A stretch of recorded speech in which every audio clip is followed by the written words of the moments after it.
बच्चों को समस्या होती है ठीक से चलने फिरने में, उठने बैठने में, सीजरिंग में चलते हैं बच्चे, जैसे हम सेरेब्रल पाल्सी कहते हैं। ऐसे में कई बच्चों को सही समय पर सही काम करने में तकलीफ होती है, उनके माइलस्टोन्स डिलेड हो जाते हैं, वो तय समय पर ना गर्दन साध पाते हैं, ना बैठ पाते हैं, ना चल फिर पाते। कैसे हम इन समस्याओं को हल करते हैं, हम इस पर बात कर रहे थे। एक पार्ट पहले आ चुका है, ये है इसका सेकंड पार्ट, तो चैनल को सब्सक्राइब कर लीजिए। अब आगे बढ़ते हैं कि कैसे हम इन समस्याओं को एड्रेस करेंगे।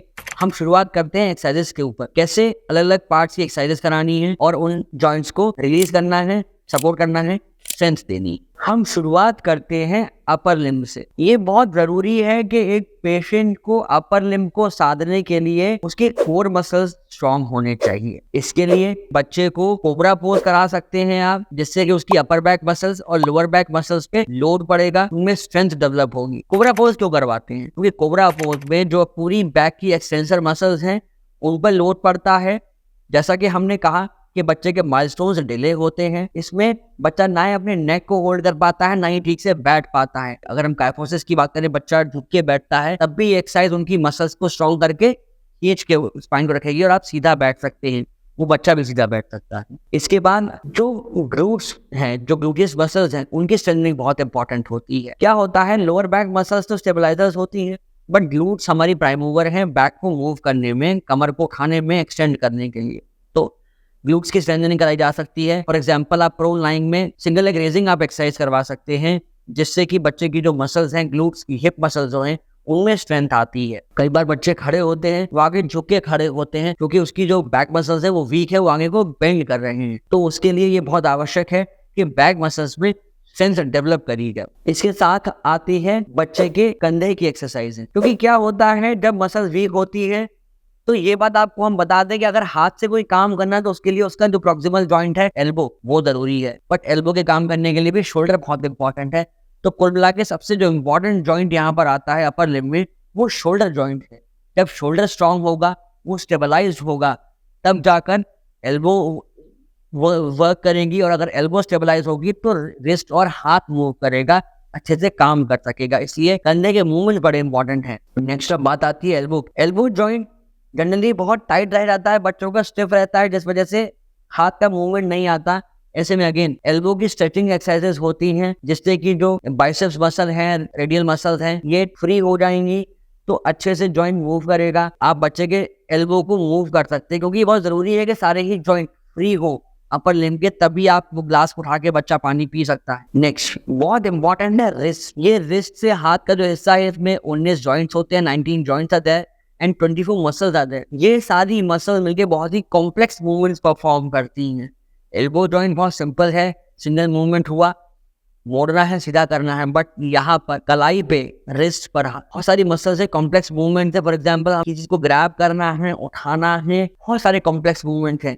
इसके लिए कई सारी चीजें होती हैं, पेन बोर्ड यूज किए जाते हैं बच्चों के साथ में, डिफरेंट एक्टिविटीज के थ्रू बच्चों को सिखाया जाता है कि कैसे काम करना है। आशा करता हूँ यहाँ तक की बात समझ आ रही होगी।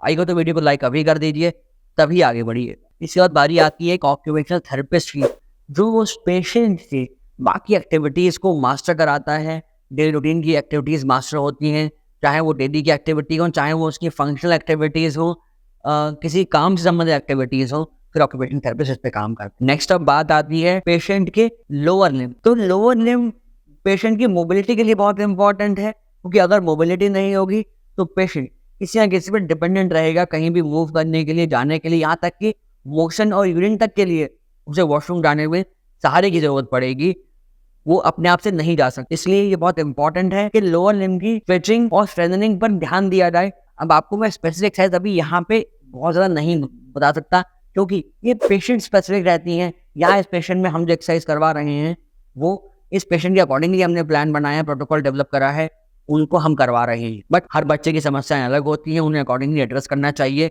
और उनको ट्रीट करना चाहिए। आशा करते हैं यहाँ तक की बात आपको समझ आई होगी।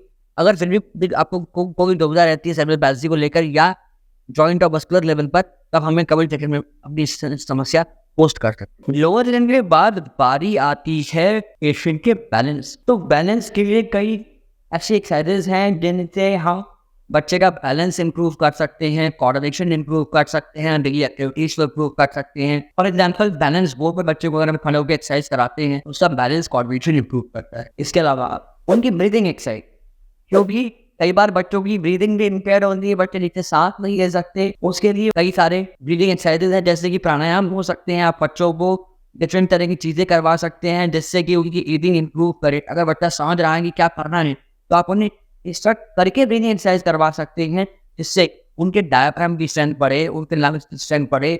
आप उनसे निसल ब्लो करा सकते हैं जिससे लंग्स की स्ट्रेंथ बढ़े। डिफरेंट तरह की मिसल्स आती हैं जिन्हें फिजियोथेरेपिस्ट भी यूज करते हैं और आप उनकी मसल्स को ट्रेन कर सकते हैं। ये सारी बातें हो गई ट्रीटमेंट के लेवल पर कि फिजिकली पेशेंट को एक्टिवली क्या चीज़ें कराई जा सकती हैं, एक्सेसरी क्या चीज़ें कराई जा सकती हैं। आशा करते हैं अंदर आपको समझ आ गया होगा।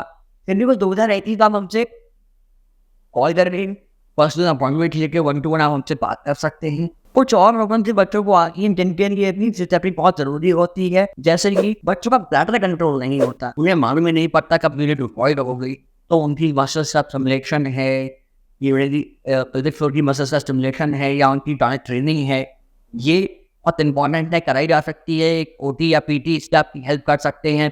बच्चों को मोशन का नहीं मालूम पड़ता, वॉकिंग ट्रेनिंग होती है जिसे हम वेट ट्रेनिंग कहते हैं, ये करवाई जा सकती है पेशेंट। और अगर कहीं बच्चे को पैरालिसिस की शिकायत होती है तो फिजियोथेरेपिस्ट हेल्प कर सकते हैं।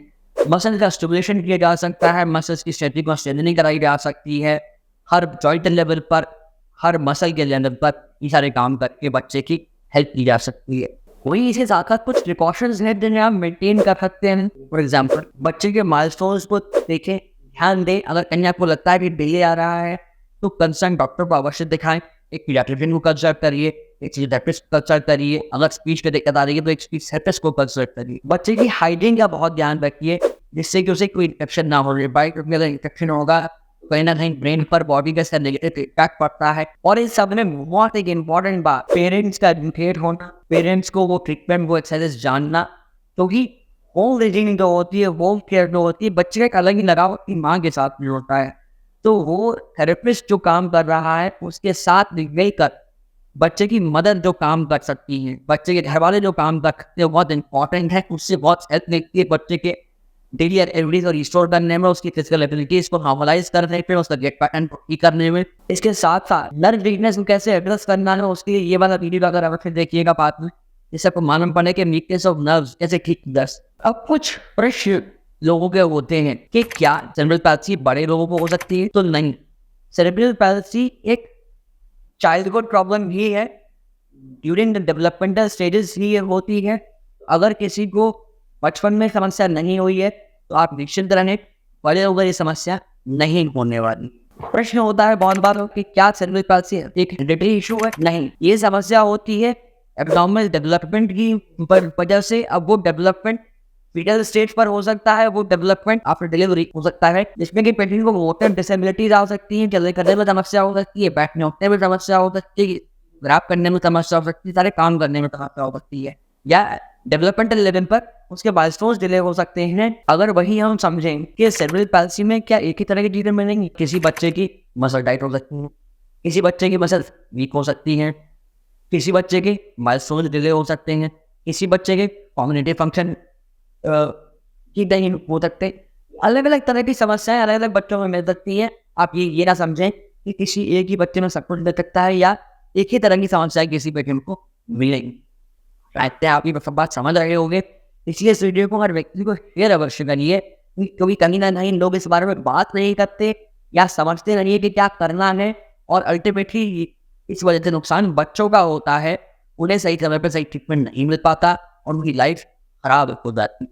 और अंत में आप सभी को मैं यही कहना चाहूंगा कि ये कोई ऐसी समस्या नहीं है जो पूरी तरह से ठीक हो सकती है। आप सभी को और हमें जरूरत है इस समस्या को पहचानने की, जरूरत है इस समस्या पे सही समय पर सही तरीके से काम करने की, in the interest of our patient, in the interest of our children, जिससे कि वो आम व्यक्ति की तरह डेवलप कर सके, आम व्यक्ति की तरह बिहेव कर सके, समाज में उठ बैठ सके, उन्हें भी व्यक्ति समान रूप से देखे, समान तरह से ट्रीट करे। क्योंकि आज भी समाज में ऐसे व्यक्तियों के लिए बहुत खराब भाव है, ऐसे बच्चों के साथ बैठना पसंद नहीं करते, उठना पसंद नहीं करते। तो कोशिश करिए आपके आसपास अगर ऐसे बच्चे हैं और अगर उनकी फैमिली सोशियो इकोनॉमिक लेवल पर वीक है, उन्हें सपोर्ट करिए। कई सारे ऐसे चैरिटेबल सेंटर्स हैं जहाँ ऐसे बच्चों का इलाज होता है, वहाँ उनको भेजिए। अगर आप कर सकते हैं तो उन ऐसे पेरेंट्स की फाइनेंशियल सपोर्ट भी करिए जिससे कि वो अपने बच्चों का सही इलाज करा सकें। और सबसे बड़ी बात, ऐसे बच्चों के पेरेंट्स को एजुकेट करिए, क्योंकि अगर पेरेंट्स ही नहीं जज कर पाएंगे कि बच्चे को समस्या क्या हो रही है, वो समझ ही नहीं पाएंगे कि बच्चे को समस्या क्या हो रही है, तो मैं नहीं समझता कि वो अपने बच्चे का इलाज भी ठीक से कराने की सोचें। तो education is very much important in this case, not for the patient, but for the family member of the patient, so that they can move in the right direction. They can perform the right things in the interest of their kid, कि वो उसको सही treatment करा। मैं तो यही आशा करता हूँ कि हमारा जो मोटिव है वो सॉल्व होगा। आप इन वीडियोस को देखेंगे, समझेंगे, हर एक को शेयर करेंगे, अपने चैनल को सब्सक्राइब करेंगे। आगे भी ऐसे ही बहुत ही अच्छे इंटरेस्टिंग टॉपिक आपका वेट कर रहे हैं। तो लाइनअप उनका नोटिफिकेशन आपको समय से मिलना चाहिए, आप उन्हें देख पाए, समझ औरों को भी एजुकेट कर पाए। खुश रहिए, मुस्कुराते रहिए, तो कुछ नया सीखते रहिए, क्योंकि जब आप रहेंगे हेल्दी तभी रहेगा ये हेल्दी। कई बार मसल वीकनेस की वजह से पेशेंट या बच्चे आगे झुके रहते हैं, बैक में हम निकल आता है, उसे ठीक कैसे कर सकते हैं उसके लिए राइट वाला वीडियो जाकर देखिए, और नर्व की वीकनेस को कैसे ठीक करना है इसके लिए लेफ्ट वाला वीडियो जाकर देखिए।